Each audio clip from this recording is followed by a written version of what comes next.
안녕하세요. 남편과 저는 대학교 1학년 풋풋할 때 소개팅을 통해 만나게 되었어요.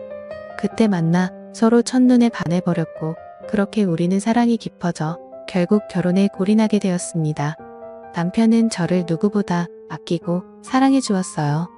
20대 건강한 남자라서인지 부끄러운 이야기지만 연애 때부터 결혼할 때까지 한결같이 사랑을 키워나갔습니다. 저는 어느 누가 봐도 예쁘고 귀엽다는 말을 했고 저에게 끼가 조금 넘친다고 말들을 하더군요. 그때까지만 해도 끼가 있다는 게 놀거나 춤을 추거나 그런 것을 말하는 건 줄 알았는데 그게 아니라 남자를 은근히 유혹하는 끼라고 하는데 그 말을 듣고 기분이 나쁘다기보다는 은근히 기분이 좋았어요. 저에게 그런 끼가 있을 줄이야 싶더라고요. 결론적으로는 그 끼 덕분에 사랑하는 남편을 만났고 결혼까지 했으니 이제 어느 정도 수그러들었다는 생각이 들었습니다. 남편 위로는 형님들 4분이 계시고 모두 다 결혼을 하셨어요. 남편은 막내이면서 시아버지 아픈 손가락이라서인지 남편에게 애정을 쏟아주셨고 그래서인지 며느리 중에서도 막내 며느리인 저를 귀여워해 주시고 예뻐해 주셨어요. 특히 셋째 며느리가 저를 늘 눈의 가시처럼 생각하셨는지 뭐만 하면 트집을 잡으면서 저를 괴롭히며 다른 형님들 사이에서 저를 이간질을 많이 하시더라고요. 시어머님도 저를 예쁘게 해주시고 모질게 구박한 적 한 번도 없으신데 왜 그러시는지 이해가 안 갔습니다. 동서 어머님이랑 다른 형님들이 동서한테 왜 실수해도 잔소리 안 하고 그냥 넘어가는 줄 알아? 다들 착해 빠져서 그래. 게다가 다들 외국에 계시니까 별말 안 하는 것 뿐이지. 가난하면 눈치라도 좀 있을 것이지. 그래서 어쩔 수 없이 내가 총대 매는 거니까 날 너무 미워하지 말아줬으면 좋겠어. 아버님께서 동생한테 잘해주시고 편애하시는 것 같아서 보기 안 좋아. 머리 빈 여자 마냥 해볼래 하면서 넙죽넙죽 받는 거 그거 보기 안 좋은 거 알지? 거절하는 법을 좀 배워. 좀 돈이 필요하면 나한테 말해. 내가 좀 줄 테니까. 그깟 푼 돈 있으나 없으나 필요 없는 건데. 동서는 꼭 필요하잖아. 그치? 내 말 무슨 말인지 알았으면. 아버님께서 뭐라 하면 눈치껏 알아서 잘 피해 다녀. 그리고 저번에 준 반찬 맛있던데 그거 조금만 더 해줄 수 있지? 우리 집 반찬이 다 떨어져서 그럼 부탁해 동서하며 말을 하는데 정말 얄미워서 화병이 날 지경이었어요. 그렇게 몇 개월을 괴롭히더니 셋째 형님네 가족 모두가 외국으로 이민을 가시게 되었고 덕분에 그 이후로 2달에 쭉 뻗고 편하게 잘 잘 수 있게 되었습니다. 큰형님과 둘째 형님, 넷째 형님네는 모두 미국에서 의사나 변호사 등을 하고 남부럽지 않게 잘 살아가고 계십니다.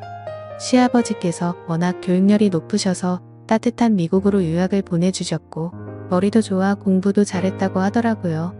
제 남편만 늘 몸이 약해서 국내에서 대학원까지 나와 대기업에 다니고 있는 중이었습니다. 그러니 부모님께서도 늘 막내 아들 걱정뿐이신 것 같았어요. 그런 막내 아들에게 저 같은 활발하고 술 좋아하는 막내 며느리가 들어왔으니 더 이뻐해 주시는 것 같아요. 시아버지는 평소 술을 좋아하시는데 자식들이 모두 외국으로 나가버리니 술 친구가 없으셔서 늘 외롭고 심심해하셨어요. 제 주량은 소주 5병이라서인지 시아버지 옆에서 같이 마실 때마다 너무 좋아해 주시더라고요. 시댁에서도 술이 제일 세신 분이 우리 시아버지시거든요. 술 마실 때마다 이런저런 이야기를 저에게 신세한탄도 하시고 즐거운 일이 있을 때마다 신나서 이야기를 하시는 분이세요.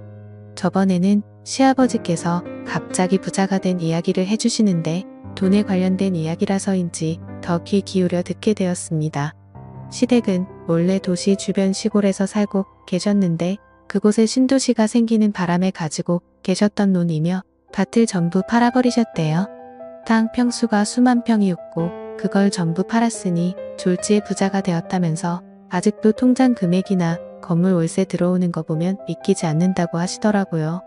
저는 그런 이야기를 듣고 나서 아버님 하루아침에 부자가 된다는 건 어떤 느낌이에요? 저도 느껴보고 싶은데 아마 죽었다 깨어나도 못 느끼겠죠. 아버님처럼 제 지갑에도 땅땅하게 현금이 있었으면 좋겠어요 하고 흘리듯이 말을 한 적이 있는데 그 말을 한 뒤로는 주머니 속을 뒤져서 지갑에 가지고 계신 모든 돈을 제 손에 쥐어주시곤 했어요. 그 용돈이 몇만 원 몇십만 원이 아니라 한 번 쥐어줄 때마다 100만 원짜리 수표를 최하 한 장에서 많게는 7장까지 주셨어요. 거절을 해도 끝까지 제 주머니에다가 넣어주시는데 너무 감사하더라고요.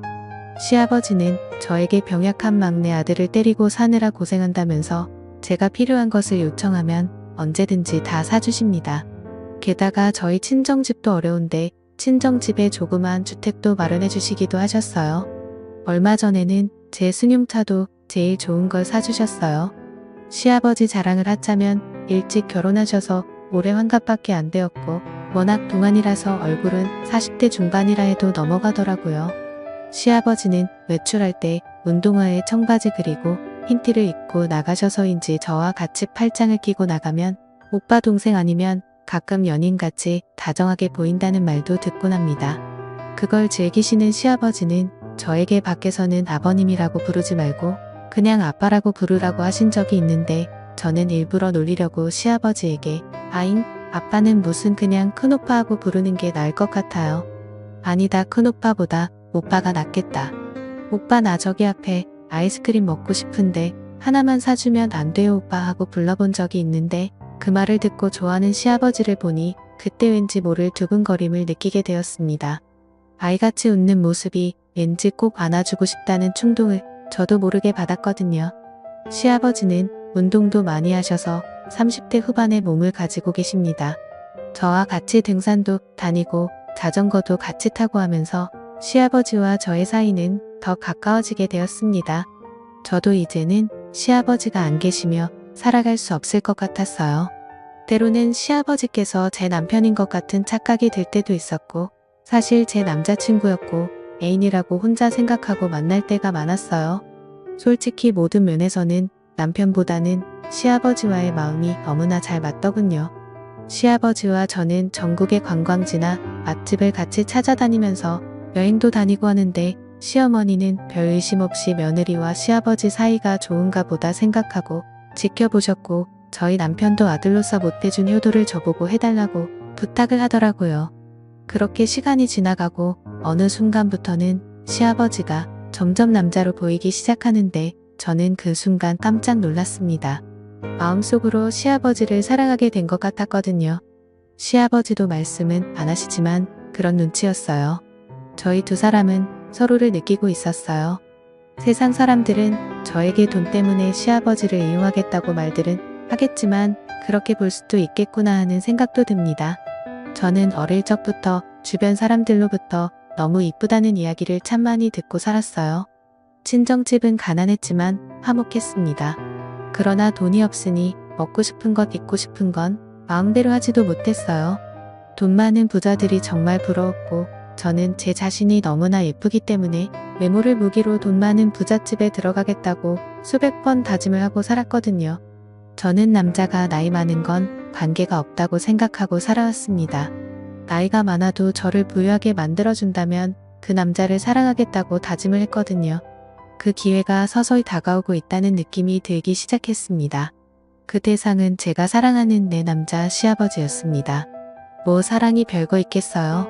세상에는 죽도록 사랑했지만 돈 때문에 깨져버린 사랑도 있으니까요. 부부간에도 돈 때문에 싸우고 돈이 없어서 사랑하는 관계도 미워하는 관계로 변하는 걸 제 주변에서 많이 봐왔습니다. 저보고 돈에 미친 여자라고 하시겠지만 그래도 할 수 없어요. 저는 돈과 우리 시아버지를 사랑하고 있으니까요. 그런 생각으로 생활하고 있던 어느 날 시아버지와 단둘이 있는데 그날따라 기분이 참 묘하더군요. 밖에는 여름 장맛비가 억수로 쏟아져 내리고 있었고 시아버지는 식사 준비를 하고 있는 저의 모습에 그날따라 눈길을 떼지 못하시는 겁니다. 저는 무더운 여름이라 짧은 바지와 얇은 티셔츠를 입고 있었거든요. 일부러 시아버지 앞에서 제 매력을 어필하려고 했던 것도 같네요. 제 모습을 제가 봐도 난 참 끼가 많구나 하고 생각했습니다.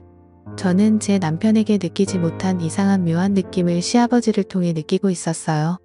시아버지는 그날따라 식사하는 도중에도 저의 모습에 정신을 못 차리는 것 같았고 식사를 하시면서 저에게 오늘따라 우리 며느리 모습이 정말로 예쁘다 하시면서 자기가 젊은 나이고 며느리만 아니라면 프로포즈하고 싶다는 엄청난 말을 저에게 하시는 겁니다.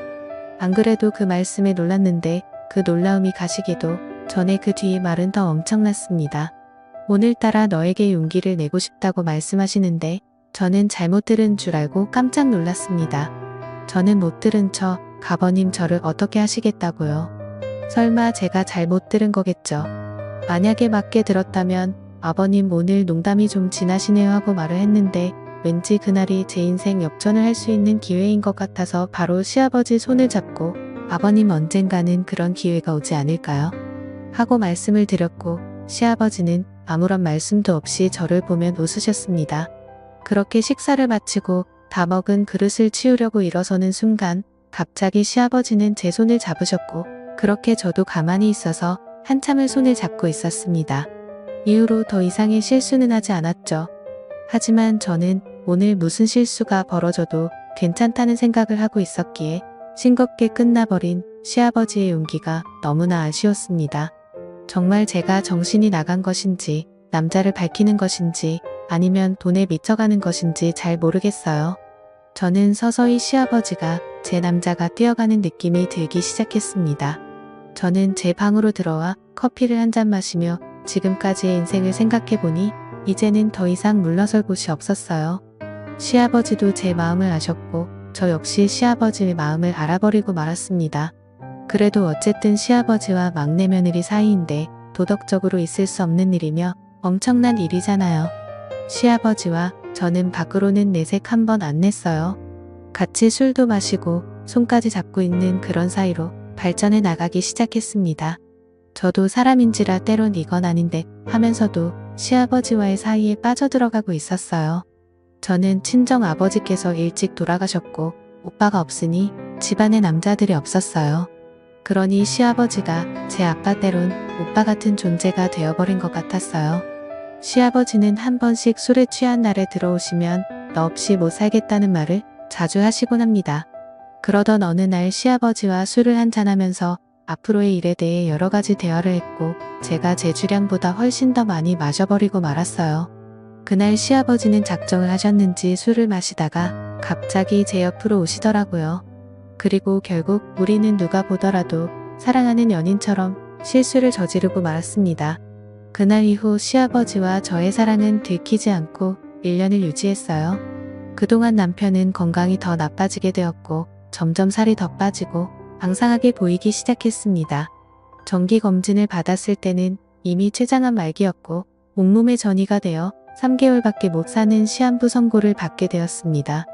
시아버지와 저는 죄인이라는 생각에 한동안은 서로 거리를 두게 되었고 저도 죄책감에 너무 힘들어하며 세월을 보냈습니다. 시아버지와 저는 3개월 동안은 앞으로 며느리와 시아버지 관계만 유지하고 남편을 위해 온갖 정성을 다해 간병해 주기로 했습니다. 3개월 동안 남편을 위해 정말 최선을 다했고 남편은 결국 3개월도 못 살고 이 세상을 하직하고 말았습니다.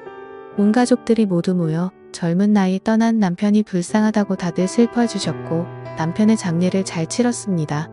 시어머님은 30살밖에 안 돼서 세상을 떠난 아들이 그리워 식음을 전폐하고 오시다가 그 충격에 갑자기 쓰러지셨고 우리는 장례식이 끝난 지 얼마 되지도 않았는데 갑자기 쓰러지신 시어머니를 모시고 응급실로 갔습니다.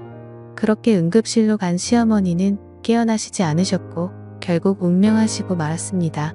저희 집은 일주일 차이로 남편과 시어머니의 장례를 치르게 되는 끔찍한 상황을 맞이하고 말았습니다. 미국에서 오셨던 형님네 가족들은 모두 다시 돌아가시고 이제 한국에는 시아버지와 저 그리고 제 아들 이렇게 세 사람만 남게 되었습니다. 저는 30대 젊은 나이에 남편 없는 과부가 되었습니다. 앞으로 먹고 사는 것은 시아버지께서 주신 덕분에 전혀 지장은 없었고 시아버지는 손자를 우리 두 사람이 힘을 합쳐 잘 키우자고 말씀을 해주셨습니다. 저 역시 재혼하지 않고 아들을 잘 키우겠다고 약속했어요. 시아버지는 정말 좋아하시더군요.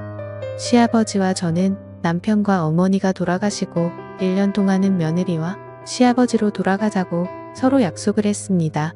그것이 돌아가신 남편과 시어머니에 대한 도리인 것 같았거든요.